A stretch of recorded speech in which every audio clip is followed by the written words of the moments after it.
Evangelho de Lucas, no capítulo 4, do verso 1 ao verso 13,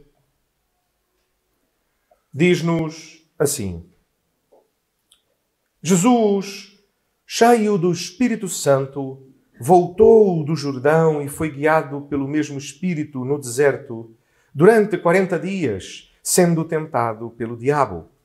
Nada comeu naqueles dias, ao fim dos quais teve fome. Disse-lhe então o diabo: Se és o Filho de Deus, manda que esta pedra se transforme em pão. Mas Jesus lhe respondeu: Está escrito, não só de pão viverá o homem. E elevando-o, mostrou-lhe num momento todos os reinos do mundo. Disse-lhe o diabo: Dar-te-ei toda esta autoridade e a glória destes reinos, porque ela me foi entregue e a dou a quem quiser. Portanto, se prostrado me adorares, toda será tua. Mas Jesus lhe respondeu: Está escrito, ao Senhor teu Deus adorarás e só a Ele darás culto. Então o levou a Jerusalém e o colocou sobre o pináculo do templo e disse: Se és o Filho de Deus, atira-te daqui abaixo, porque está escrito, aos seus anjos ordenará a teu respeito que te guardem, e eles te susterão nas suas mãos para não tropeçares em alguma pedra. Respondeu-lhe Jesus: Dito está, não tentarás o Senhor teu Deus. Passadas que foram as tentações de toda sorte, apartou-se dele o diabo até momento oportuno. Irmãos, na semana passada nós terminamos o nosso tempo de reflexão sobre este mesmo texto, a perceber como o amor de Deus já nos foi provado. De como Deus já provou o seu amor por nós. Portanto, não precisamos nós de mais prova alguma. E por isso eu hoje queria, no começo desta nossa reflexão, voltar a isto. E para tal, e como temos falado e insistido de que o nosso conhecimento não deve vir da reflexão humana, não deve vir da percepção que temos deste mundo ou de outras disciplinas, elas podem ajudar, mas não vem daí, não começa por aí, mas começa na palavra de Deus. E este mês é um mês especial em que, de facto, celebramos a palavra do Senhor. Por isso, voltemos à palavra do Senhor. Romanos, no capítulo 5, versos 6 a 11. E todos esses versos que vou ler vão estar aqui também na nossa apresentação. São a versão ao meio da revista e atualizada. E os irmãos sintam-se completamente à vontade de abrir as vossas Bíblias e ler na vossa Bíblia, se assim desejar. Romanos, capítulo 5, do verso 6 a 11, diz assim: Porque Cristo, quando nós ainda éramos fracos, morreu a seu tempo pelos ímpios. Dificilmente alguém morreria por um justo, pois poderá ser que pelo bom alguém se anime a morrer. Mas Deus prova o seu próprio amor para conosco pelo fato de ter Cristo morrido por nós, sendo nós ainda pecadores. Logo, muito mais agora, sendo justificados pelo seu sangue, seremos por ele salvos da ira. Porque se nós, quando inimigos, fomos reconciliados com Deus mediante a morte de seu Filho, muito mais, agora já, irmãos, estando já reconciliados, seremos salvos pela sua vida. E não apenas isto, mas também nos gloriamos em Deus, por nosso Senhor Jesus Cristo, por intermédio de quem recebemos agora a reconciliação. Novamente o verso 8. 5:8. Mas Deus prova o seu próprio amor para conosco pelo fato de ter Cristo morrido por nós, sendo nós ainda pecadores. Deus já provou o seu amor por nós. Romanos 8, um dos capítulos favoritos do vosso pastor, de todas as Escrituras, no verso 35 e do verso 38 a 39, diz-nos sobre este amor de Deus e o que é que pode então, o que é que tem poder de nos arrancar da presença deste amor. E ele responde: quem nos separará do amor de Cristo? Será tribulação, angústia, ou perseguição, ou fome, ou nudez, ou perigo, ou espada? Será que qualquer dessas coisas tem poder de nos separar deste amor de Deus? Que já foi dado por Ele na cruz, por meio da vida de seu Filho entregue por nós, quando nós ainda éramos pecadores, para que por meio desta entrega pudéssemos ser reconciliados com Ele. Ele mesmo responde, do verso 38 em diante: porque eu estou bem certo de que nem a morte, nem a vida, nem anjos, nem os principados, nem as coisas do presente, nem do porvir, nem os poderes, nem a altura, nem a profundidade, nem qualquer outra criatura poderá nos separar do amor de Deus que está em Cristo Jesus, nosso Senhor. Nada poderá nos separar do amor de Deus que está em Cristo Jesus. Mas, pastor, eu peço perdão. Porque às vezes eu não sinto-me assim. Às vezes, pelas circunstâncias da vida, ou ainda mais, talvez possa dizer assim: olha, pastor, o pastor está a dizer isto porque não conhece a minha circunstância, não conhece a circunstância na qual me encontro neste momento.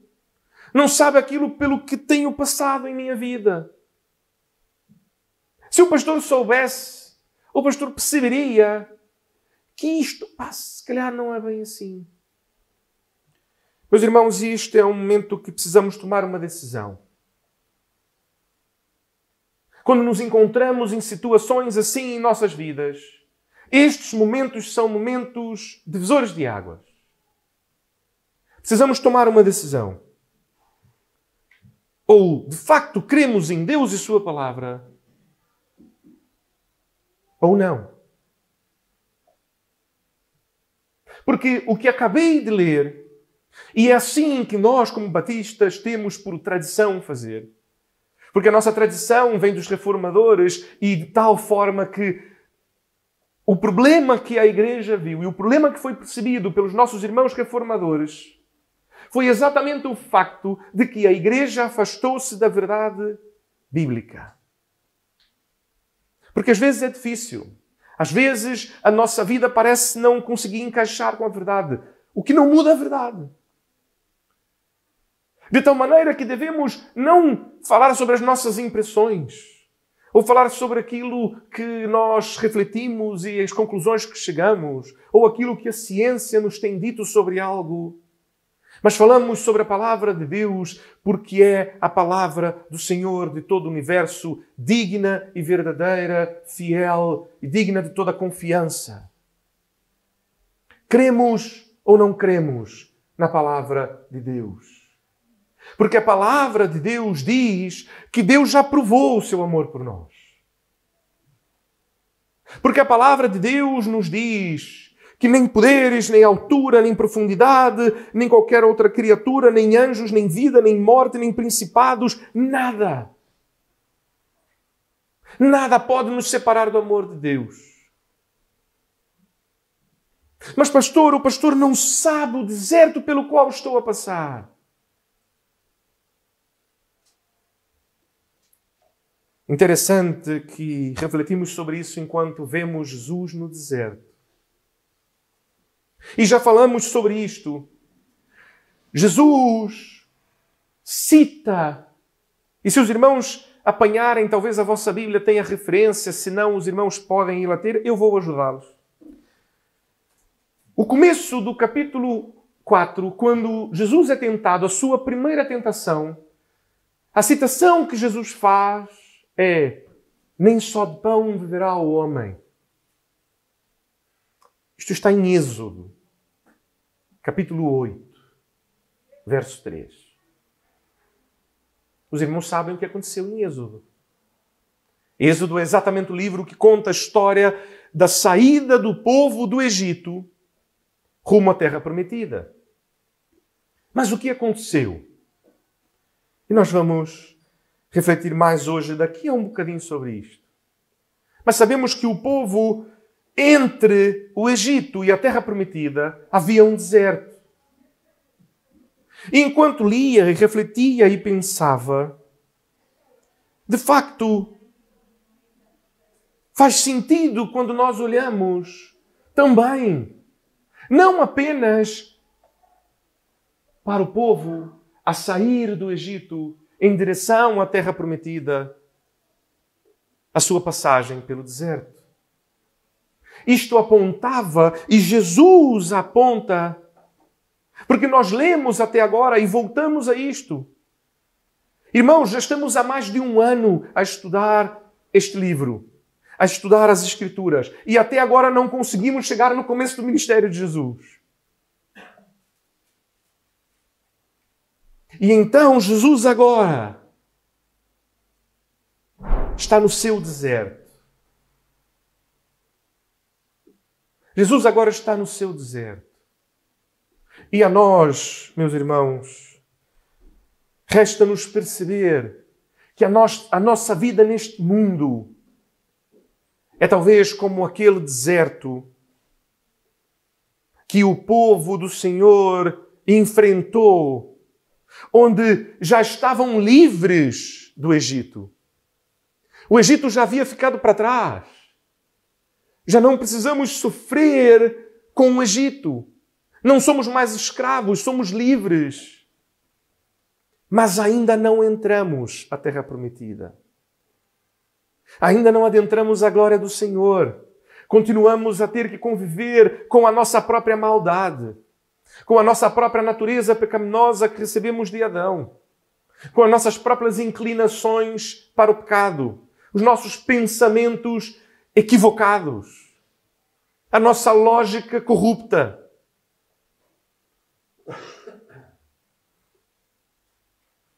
Este mundo, meus irmãos, esta vida é o nosso deserto. Porque a palavra diz que enquanto vivemos, o Senhor está a operar em nós o processo de santificação. O que significa que Ele está a trabalhar em nós para que a cada dia sejamos mais parecidos com Jesus. Significa que aquilo que eu tenho que orar ao Senhor é que hoje eu seja mais parecido com Jesus do que eu era ontem e amanhã eu seja mais parecido com Jesus do que sou hoje. Porque de facto, santo eu só serei quando for glorificado. Então o processo de santificação será finalmente concluído e receberei um novo corpo, agora glorificado, já livre desta natureza pecaminosa. Mas vivemos no nosso deserto. Por isso é que no nosso deserto, por vezes, olhamos as circunstâncias e, apesar do que nos diz o texto de Romanos, passamos por tribulações, passamos por angústias, passamos por perseguições, passamos por fome, nudez, perigo, espada. E Paulo está ciente disto. Por isto é que Paulo faz esta colocação. Porque ele está ciente de que as pessoas passam por essas situações. E exatamente por passarem estas situações, questionam-se assim como Paulo está neste momento a questionar. Paulo provavelmente está a colocar esta questão porque alguém que veio de Roma ter com ele e ele contou-lhe que os irmãos de Roma estão a sofrer com estas coisas. A tal ponto que chegam mesmo quase a duvidar se Deus não esqueceu-se deles. Então Paulo mete esta pergunta em sua carta e não apenas, olha irmãos, estou a saber que estão a questionar-se disto, mas responde a isto, de que nada poderá nos separar do amor de Deus que está em Cristo Jesus, nosso Senhor. E ele não fala isto como alguém que ignora as tribulações da vida, como alguém que ignora a angústia do teu coração esta manhã. Não fala como alguém que não sabe da perseguição que está a sofrer. Ou como alguém que é insensível à fome que sentes. Ou à tua nudez. Ou ao perigo que estás a passar. Ou à espada que o persegue.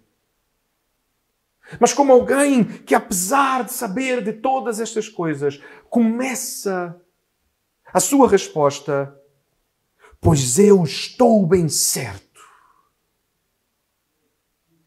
de que nem mesmo a morte,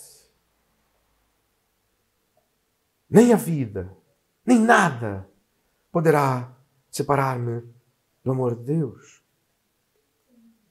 E talvez, diante dessas circunstâncias, sejamos arrancados, arrebatados desta certeza por uma questão que João nos coloca em sua primeira carta, no capítulo 2, do verso 15 ao verso 17, onde ele aconselha a cada um de vós: não ameis o mundo, nem as coisas que há no mundo. Se alguém amar o mundo, o amor do Pai nele não está. Porque tudo o que há no mundo, a concupiscência da carne, a concupiscência dos olhos, a soberba da vida, não procede do Pai, mas procede do mundo. Ora, o mundo passa, bem como a sua concupiscência. Aquele, porém, que faz a vontade de Deus permanece eternamente. Talvez, diante das circunstâncias deste mundo, sejamos arrancados da certeza de que o amor de Deus é conosco todos os dias, porque a verdade é que ainda amamos mais a este mundo do que ao Senhor. Pastor, mas não é isto. Não! Tem certeza? A palavra do Senhor nos mostra, vez após vez, como cada um de nós, porque não somos diferentes daqueles homens que viveram e a história nos conta nas Escrituras, somos iguais a eles, nossa natureza é igual. E estamos a falar isto no Novo Testamento, mas isto já aconteceu muito antes, exatamente quando o povo foi liberto do Egito. Assim como o povo já havia sido liberto do Egito, se confias em Jesus a tua vida, hoje já estás livre da tua própria natureza. Continua a tê-la, ela continua a tentar influenciar-te, mas hoje és livre. Podes agir diferente porque tens o Espírito Santo de Deus a viver em si e a ensinar-te e a relembrar-te e a dizer: olha, estou aqui pronto para conduzir. Mas precisamos entregar a condução das nossas vidas em suas mãos, para que Ele nos conduza. Voltamos a Êxodo novamente no capítulo 13, no verso 17 e 18. Nos mostra como cada um de nós, não apenas o povo quando saiu do Egito, mas nós também, quando abandonamos a nós mesmos, abandonamos nossas vidas, devemos cuidar. Cuidar para que o nosso coração, diante das dificuldades, diante do perigo, diante da fome, da nudez, da espada, o nosso coração não se volte para trás, para o nosso Egito. Êxodo capítulo 13, verso 17 e 18. Tendo o faraó deixado ir o povo, Deus não o levou pelo caminho da terra dos filisteus, posto que mais perto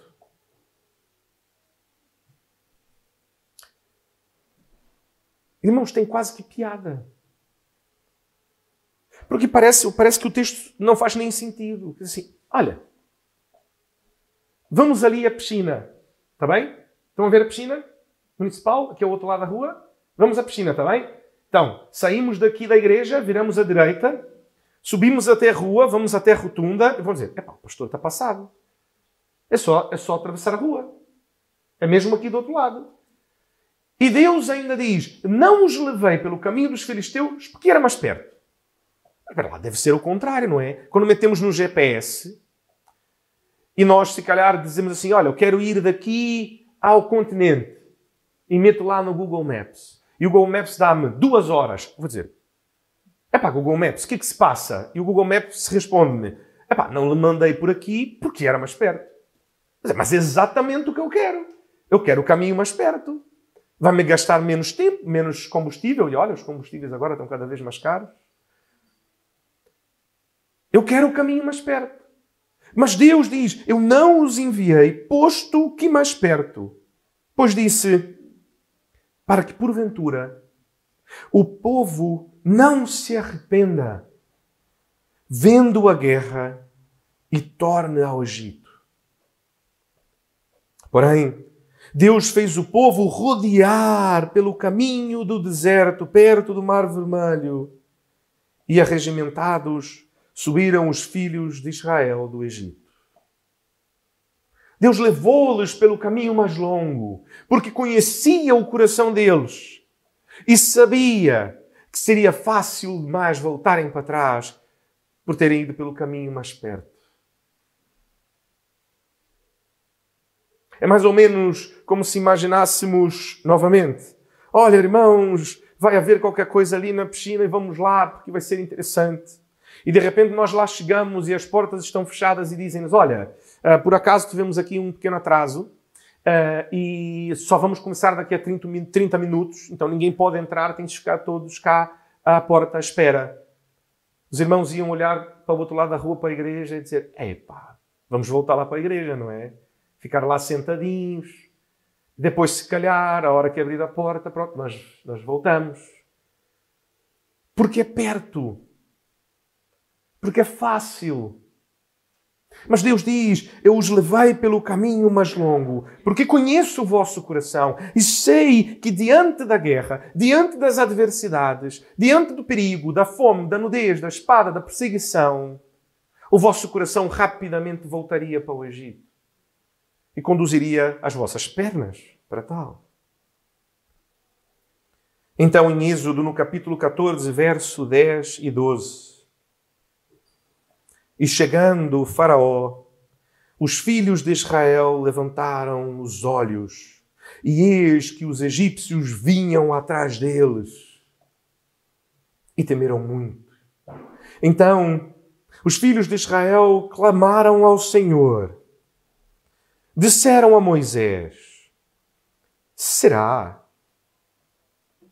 Por não haver sepulcros no Egito, que nos tiraste de lá?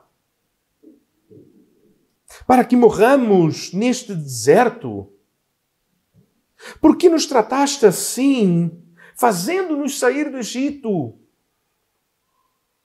Não é isso o que te dissemos no Egito? Deixa-nos, para que sirvamos os egípcios. Pois melhor nos fora servir os egípcios do que morrermos no deserto. Epá, desculpe-me lá. Mas esta coisa de ler a Bíblia todos os dias, de orar todos os dias, de negar-se a mim mesmo, não é para mim. Isto é muito difícil. Agora os meus amigos já não olham da maneira como olhavam antes. Agora já não posso fazer aquelas coisas que fazia antes. Não posso viver como vivia antes.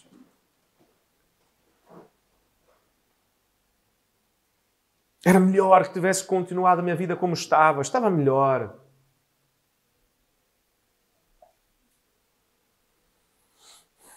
Números capítulo 13, verso 25 a 33. Estavam no deserto e então Moisés envia 12 para espiarem a terra. Será que chegou a hora então de irmos? A hora de conquistarmos a terra prometida, de adentrarmos nesta glória que nos foi prometida, de não apenas deixarmos o Egito, mas deixarmos o deserto. E o texto conta-nos que, ao cabo de 40 dias, voltaram de espiar a terra, caminharam e vieram a Moisés e a Arão e a toda a congregação dos filhos de Israel no deserto de Parã, a Cádiz, e deram-lhes conta a eles e a toda a congregação e mostraram-lhes o fruto da terra. Relataram a Moisés e disseram: fomos à terra que nos enviaste e verdadeiramente mana leite e mel. Este é o fruto dela. O povo, porém, que habita nesta terra é poderoso e as cidades muito grandes e fortificadas. Também vimos ali os filhos de Anak. Os amalequitas habitam na terra do Negueb. Os heteus, os jebuseus e os amoreus habitam na montanha. E os cananeus habitam ao pé do mar pela ribeira do Jordão.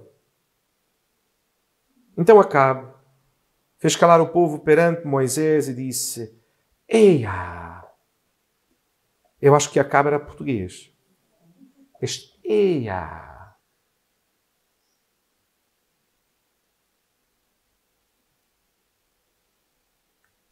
Subamos e possuamos a terra, porque certamente prevaleceremos contra ela. Porém, os homens que com ele tinham subido disseram: não poderemos subir contra aquele povo, porque é mais forte do que nós. E diante dos filhos de Israel infamaram a terra que haviam espiado, dizendo: a terra pelo meio da qual passamos a espiar, a terra que devora os seus moradores. E todo o povo que vimos nela são homens de grande estatura. Também vimos ali gigantes, os filhos de Anak, que são descendentes de gigantes. E éramos, aos nossos próprios olhos, como gafanhotos. E assim também o éramos aos seus olhos.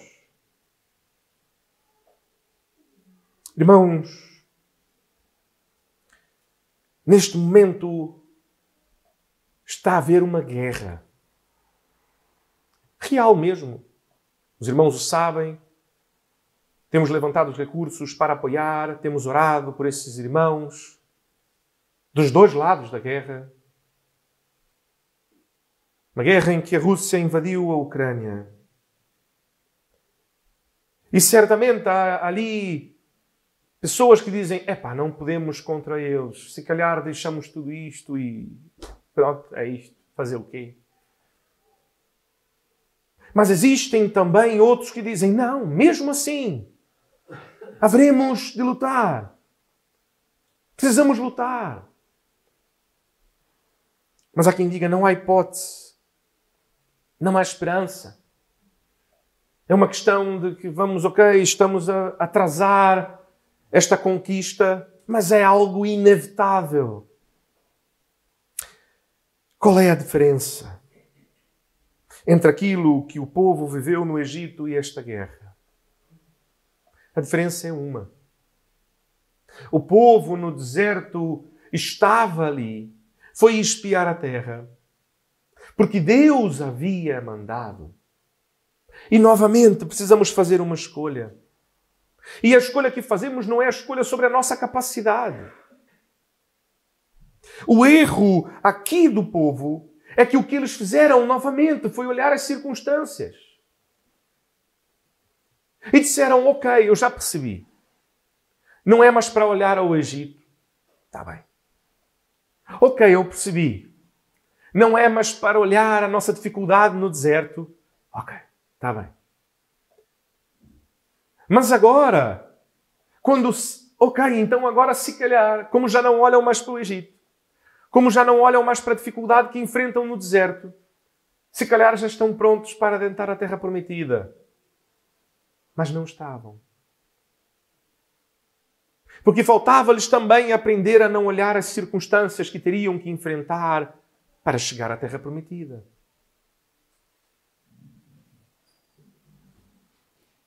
Deuteronômio capítulo 1, verso 34 a 36. Tendo, pois, ouvido o Senhor as vossas palavras, indignou-se e jurou, dizendo: certamente nenhum dos homens desta maligna geração verá a boa terra que jurei dar a vossos pais.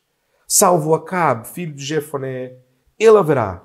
E a terra que pisou darei a ele e a seus filhos, porquanto perseverou em seguir ao Senhor. O que este homem viu de diferente? Que nós lemos o seu relatório e ele disse, vamos subir e vamos tomar, vamos conquistar. A terra de facto é boa. O que ele viu que os outros não viram? Porque a pergunta em geral e aquilo que os outros estavam a dizer é muito boa, mas ele está a esquecer de dizer algo. Não, ele não está a esquecer de dizer algo. Ou ele não percebeu, não deu-se conta de algo. Não, a questão não é que ele não deu-se conta de algo. A questão é exatamente o contrário, é o que ele está a ver, que os outros não conseguem ver. Porque o que o texto diz é que ele é fiel, ele perseverou em seguir ao Senhor. Para ele, a lógica era simples. Quem nos mandou, quem nos enviou a espiar a terra? Quem nos enviou a espiar a terra? Estou sozinho, estou a sentir-me como Acabe no meio da congregação. Quem enviou a espiar a terra? Moisés. Mas porquê que Moisés mandou espiar a terra? Porque o Senhor mandou. Então quem é que mandou espiar a terra? Foi o Senhor, foi Deus. E era qualquer terra. Dá lá uma olhadinha como quem está a procurar imóveis. Vou ver. Não gostei muito, mas pronto. Vou lá ver. Pronto, marquei, vou ver. Estou a procurar casa. Não é. O Senhor mandou e mandou porque disse, esta é a terra que tenho separado para vocês. Portanto, o que Acabe estava focado era, Deus mandou e Deus disse, esta é a terra. Portanto, quando é que começamos a nossa batalha? Quando é que começamos a possuir a nossa terra? Vamos com isto. É hoje. É agora. Enquanto os outros escolhiam olhar para as circunstâncias e dizer, não, esta terra não. Há homens ali fortes demais, cidades grandes demais, fortificadas demais. Isto não é para nós. Somos muito pequeninos. Irmãos, este é o deserto, que também é o vosso deserto. Que também, Jesus também passou por ele e também venceu. Pastor, agora estás passado, porque Jesus estava lá com eles no Egito. Não estava. Mas, assim como este deserto também é o nosso deserto, este também foi o deserto porque Jesus teve que passar. Porque Jesus estava na eternidade com Deus. Jesus estava a viver com Deus. João capítulo 1, verso 1 a 5. No princípio era o Verbo, e o Verbo era Deus, e o Verbo estava com Deus. Ele estava no princípio com Deus. Todas as coisas foram feitas por intermédio dele. E sem ele, nada do que foi feito se fez. A vida estava nele. E a vida era a luz dos homens. A luz resplandece nas trevas e as trevas não prevaleceram contra ela. Jesus estava na glória com Deus. Tudo que foi feito por meio dele. Nada do que foi feito sem ele. Tudo foi feito para ele, para render-lhe glória. Tudo é dele. Mas João continua, ele não termina aí.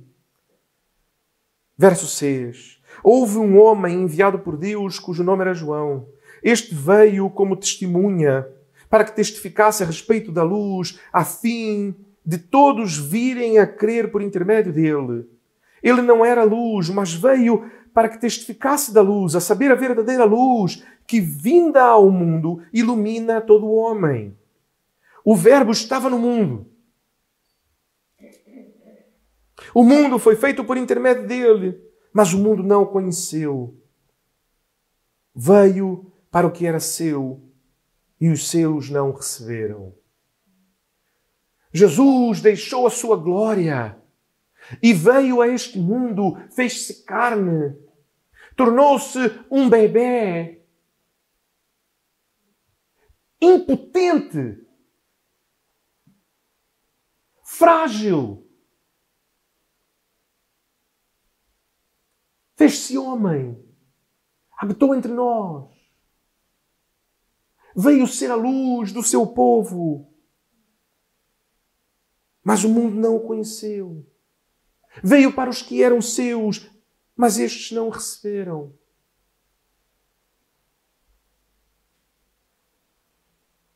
E quando foi para o deserto, jejuar e orar e estar na presença do Senhor, foi tentado pelo diabo, e a segunda tentação foi qual? Exatamente os poderes. E falamos ainda sobre isto na semana passada. Mas Jesus abriu mão da sua glória e submeteu-se. Submeteu-se até ao fim. Filipenses, no capítulo 2, no verso 5 a 8. Tende em vós o mesmo sentimento que houve também em Cristo Jesus. Pois ele, subsistindo em forma de Deus, não julgou como usurpação o ser igual a Deus. Antes, a si mesmo se esvaziou, assumindo a forma de servo, tornando-se em semelhança de homens e reconhecido em figura humana. A si mesmo se humilhou, tornando-se obediente até à morte, e morte de cruz. A morte mais humilhante, a morte mais degradante, a morte separada para o pior tipo de homem que os homens que são maus conseguem encontrar.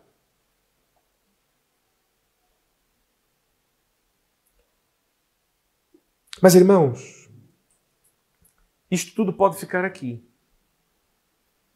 Ser um conhecimento, ser uma ideia, ser um conceito, ser uma religião.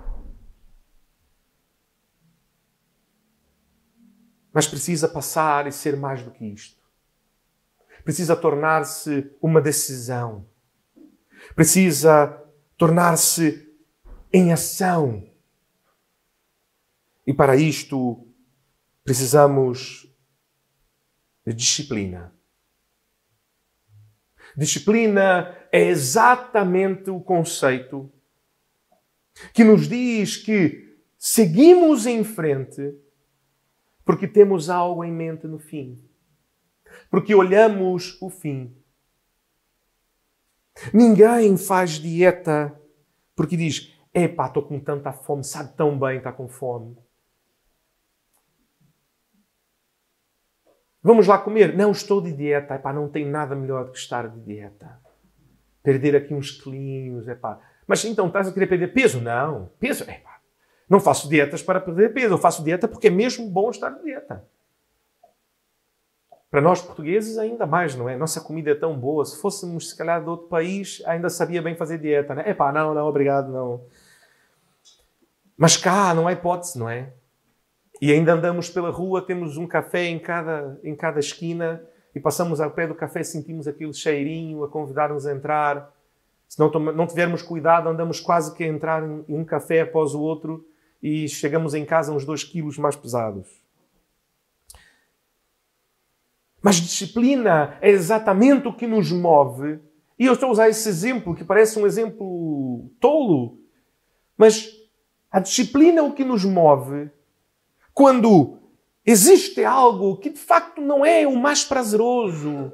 Não é aquilo que nós escolheríamos exatamente por prazer ou porque epá, é bom e sabe bem. No caminho. Mas porque sabemos onde este caminho nos leva. Sabemos onde este caminho nos leva. Infelizmente, vivemos um tempo em que as pessoas tentam evitar o caminho. Exatamente porque querem chegar ao final e querem ter esta experiência do final, mas querem evitar o caminho. E vou dar 3 exemplos. Exemplo número 1. Vou seguir o caminho das dietas. Pessoas que dizem: epá, esta coisa de dieta não funciona comigo. Então já fui ao médico e vou fazer aqui uma lipoaspiração. Pronto, está resolvido. Estou magrinho. Eu quero estar magro, mas não quero ter que passar pela dieta. Eu quero o privilégio, eu quero o prémio no fim, mas não quero ter que passar por este caminho de reeducação. O que é que acontece muitas vezes, e novamente relembro os irmãos, na minha experiência como professor de ginástica vi isto muitas vezes, pessoas que haviam feito cirurgias estéticas por questão de peso e que tinham depois ganho peso novamente. Porque não tiveram que passar pela experiência. Então não aprenderam o caminho. Continuaram a viver como viviam. Segundo exemplo, é quando conversava e comecei a tentar aprender. Não posso chegar a dizer que aprendi, mas comecei a aprender a surfar. E comecei a conversar com algumas pessoas sobre isto, e conheci alguns colegas que surfavam, e eles falavam exatamente sobre isto. Sobre a dificuldade que é. Os primeiros passos, entrar no mar, conseguir perceber a capacidade física de aguentar, não é estar ali a remar contra a maré e saber se posicionar no sítio certo e depois conseguir ter força para colocar-se dentro da onda e depois, ainda no fim disto tudo, conseguir equilibrar-se em cima de uma prancha e descer a onda para chegar a, epá, consegui. Eu cheguei até a parte do colocar-me de pé. Não disse que fiquei de pé. Mas consegui, pronto, fiquei de pé. Caí, mas fiquei de pé. Várias vezes. Exatamente porque normalmente, como estava a praticar pouco, já estava tão cansado que o meu corpo já não aguentava sequer achar o equilíbrio, já não conseguia achar o equilíbrio. E conversava com estes amigos sobre isto. E eles falavam-me sobre estas piscinas que há hoje em dia, de ondas, em que as pessoas vão lá, e que aquilo tem uma onda, vai um instrutor, segura-lhe a mão, metem ali a prancha, a pessoa faz assim. Pronto, está. Está na onda a surfar. Espetáculo! Não precisa pegar a corrente marítima, não precisa andar ali às braçadas, não precisa, pronto, enfrentar a onda com o risco de vir uma onda por cima de si e para baixo, não conseguir respirar e tentar... Não precisa passar por nada disto. Consegues ter a experiência do que é surfar sem ter que fazer o processo.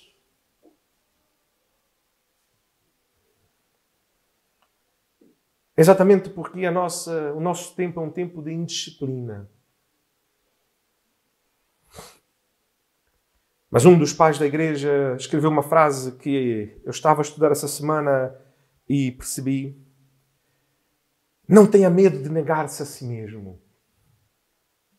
Não tenha medo de negar-se a si mesmo.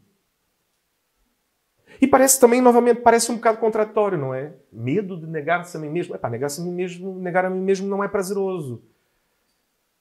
A questão é que muitas vezes, quando digo nós tememos negar a nós mesmos, porque ainda estamos muito apegados a nós mesmos. Tememos perder a nossa identidade. Ah, mas é que, pá, isto é quem eu sou. E foi interessante porque em casa ainda tivemos uma conversa sobre isso, não é? E o exemplo que usei com a Andressa enquanto conversávamos foi exatamente um exemplo. Vou usar aqui o louvor como um exemplo. Eu tenho certeza que há irmãos que sentem-se muito bem em cima de um palco. E está tudo bem. Isto não é pecado por si só. E então, talvez o irmão ou a irmã cante bem. Olha, sinto-me bem à frente, sinto-me bem num palco, canto bem, se calhar então vou participar do louvor. E aí cada vez que participa do louvor, e quando termina o culto, alguém dá um tapinha nas costas a dizer, olha, epá, foi muito bom. Realmente que bênção. Olha, que maravilhoso. É sempre tão bom. O louvor é muito melhor quando a irmã canta ou quando o irmão canta. Realmente não há ninguém que cante como o irmão. Epá, que espetáculo! Sabe tão bem. Deus fala tanto ao meu coração quando o irmão ou quando a irmã canta. Epá, não posso faltar, não é? Porque senão, o que será da igreja se eu não estiver lá a cantar, não é? Coitadinhos deles. Vão ser obrigados a levar com o pastor. E já levaram um quanto, não é? Talvez para este irmão, para esta irmã, seja preciso negar-se a si mesmo e dizer: não vou cantar. Não vou participar do louvor. Ei pá, pastor, mas que absurdo! Foi Deus que deu-me este dom, foi Deus que deu-me esta característica de que sinto-me à vontade. As pessoas estão a ser abençoadas e o irmão está a pecar. Porque o irmão está a pegar tudo isto que Deus lhe deu como característica, como dom, como habilidade e a transformar em orgulho, que é pecado. E se o orgulho está a tomar o teu coração, então é hora de negar-se a si mesmo. E deixar, se calhar, o pastor cantar um bocadinho e magoar os ouvidos dos irmãos. O contrário também é verdade. Ei pá, pastor, eu estou melhor aqui sentado no meu canto. Eu canto mal. Eu tenho vergonha. E está confortável onde estás? Sim, muito bem. Se está confortável onde estás, o ensaio do coro aqui dia é aos sábados, porque se calhar precisa negar-se a si mesmo. E sair do conforto do banco e vir cantar mal aqui na frente e passar vergonha. É isto mesmo. Eu não estou a dizer, não, irmãos, venham cá, nós somos todos muito, muito amáveis e vamos dizer, cantaste tão bem. Se mentirem, eu vou dizer, irmãos, está a mentir, isto é pecado. Vai ter que pedir agora perdão, irmão, e ainda dizer, olha, desculpe-me porque menti e disse que cantavas bem. É melhor não dizer nada, não é? Pronto. Passa menos vergonha. Porque somos chamados a negar a nós mesmos. Porque não somos chamados a seja como és. O Senhor Jesus aceita-te como és. Ama-te como és. Morreu por ti como és. E deseja transformar a vida. Deseja que não sejas mais como és. Lucas, no capítulo 9, temos aqui um pequeno spoiler. Estamos a caminhar para o final da nossa pregação. Pequeno spoiler, porque daqui a alguns meses, quem sabe para o ano, vamos estudar o capítulo 9.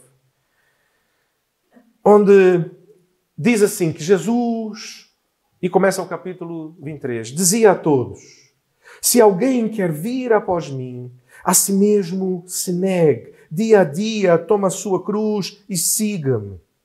Pois quem quiser salvar a sua vida, perdê-la-á. Quem perder a vida por minha causa, este a salvará. Que aproveita o homem ganhar o mundo inteiro se vier a perder-se ou a causar dano a si mesmo? Porque qualquer que de mim e das minhas palavras se envergonhar, dele se envergonhará o Filho do Homem quando vier na sua glória e na do Pai e dos santos anjos.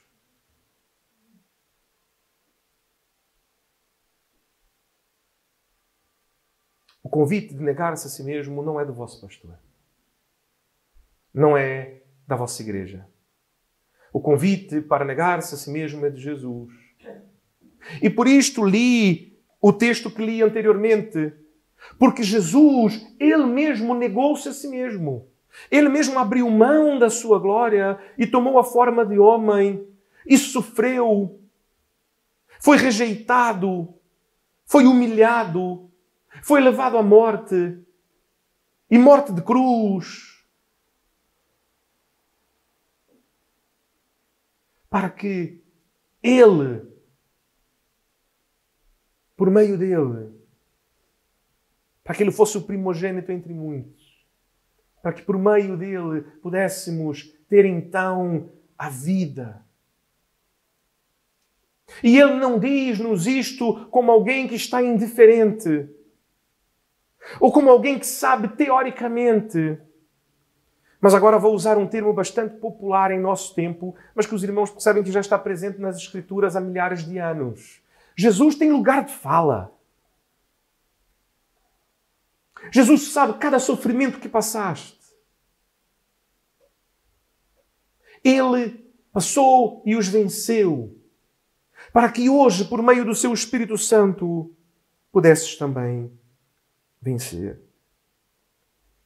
A palavra nos conta que onde está o nosso tesouro, aí está o nosso coração. Dependa completamente de Deus. Isto é o jejum. Agora acabei de dar aquele nó na cabeça dos irmãos, não é? Porque a última coisa que se calhar os irmãos iriam dizer que hoje é o tema da nossa pregação é jejum. Que o pastor não usou a palavra jejum até agora em momento nenhum. Mas aqueles que estão a assistir-nos via Facebook já viram o título a dizer jejum e a escolha de entregar tudo.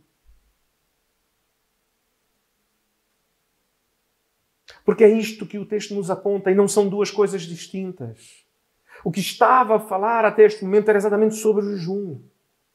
Porque Jesus está no deserto a jejuar. E o que é o jejum, meus irmãos? O jejum não é uma barganha.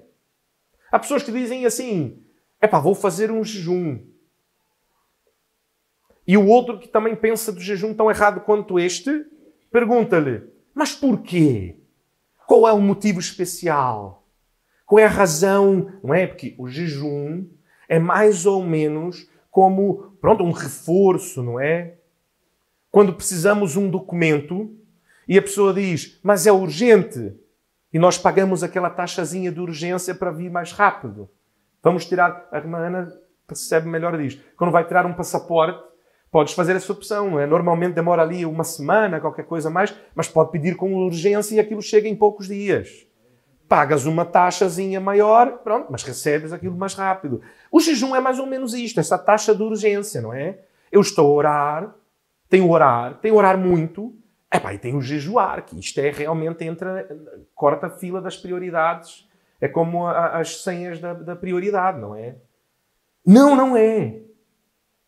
O jejum não é uma barganha, como as pessoas fazem. Está ali um homem em frente à câmara a fazer um jejum, fazer uma greve de fome, até que seja atendido, até que seja ouvido, até que digam-lhe o que vão fazer em relação a esta situação. O jejum não é uma forma de movermos Deus na direção que desejamos.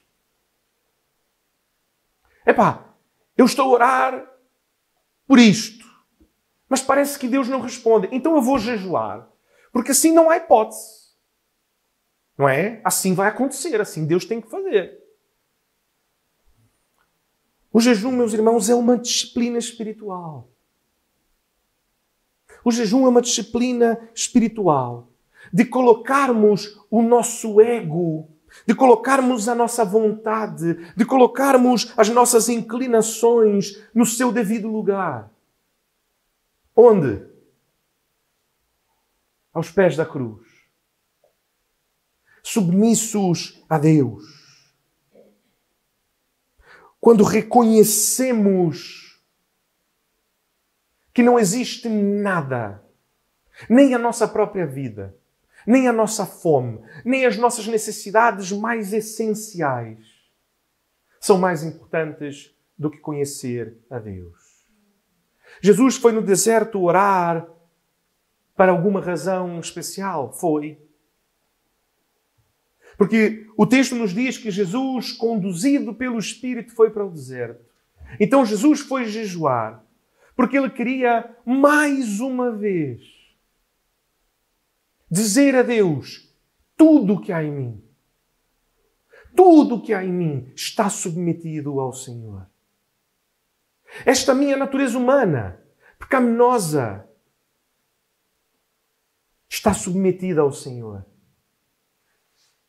Está aos pés da cruz. Não é ela quem vai me dominar, não é ela quem vai dizer onde vou, não é ela que vai dizer o que quero e o que faço, como ajo. Mas é a tua palavra, Senhor. É o Senhor que vai me guiar. É o Senhor que guia-me. Mesmo nas menores coisas. Estou completamente submetido a Ele. Jejuar é dizer ao Senhor: estou a fazer um jejum e a orar.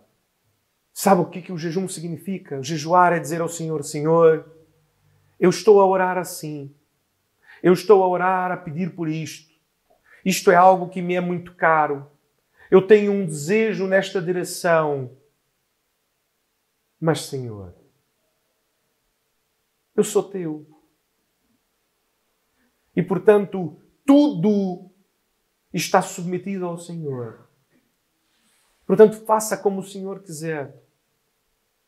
Ainda que seja completamente o oposto do que eu estou a pedir. Porque estou absolutamente submetido a Ti.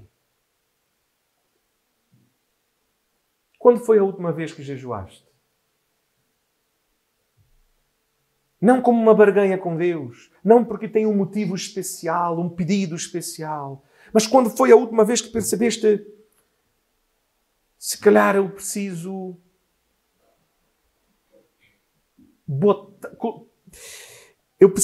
pôr-me a mim mesmo no meu devido lugar.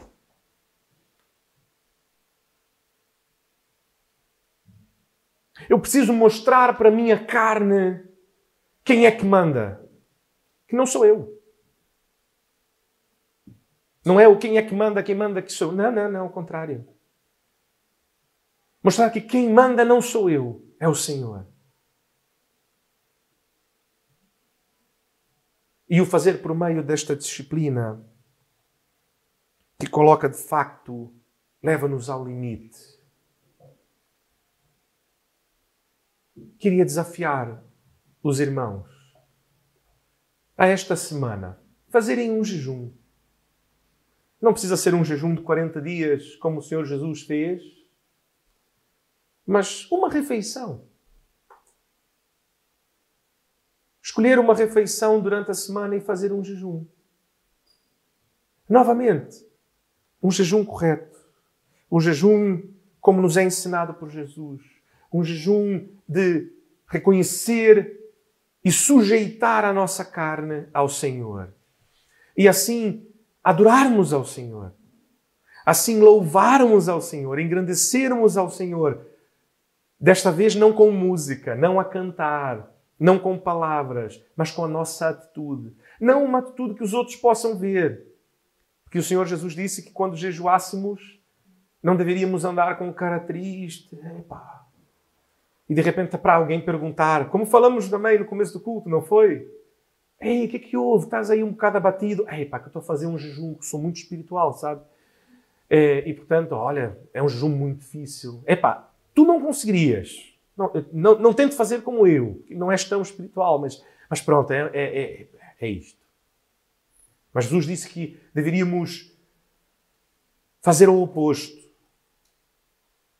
Cingir os lombos, trazer um grande sorriso, fazer o contrário. Epá, o que é que se passa? Estás tão bem, grande aspecto. Epá, é o Senhor. É a alegria do Senhor. Porque só quem precisa saber que estamos a jejuar somos nós, não é? Ninguém mais. Porque é entre nós e o Senhor. É a nossa carne que estamos a submeter para o Senhor, diante do Senhor. Experimenta esta disciplina esta semana. E que o Senhor o abençoe. E que possa ter um encontro com o Senhor enquanto o faz. Que o Senhor possa tratar o teu coração, que o Senhor possa falar ao teu coração, enquanto submetes a tua carne a Ele. Para a honra e glória dEle. Para que Ele seja engrandecido e fortalecido em tua vida. Oremos ao Senhor.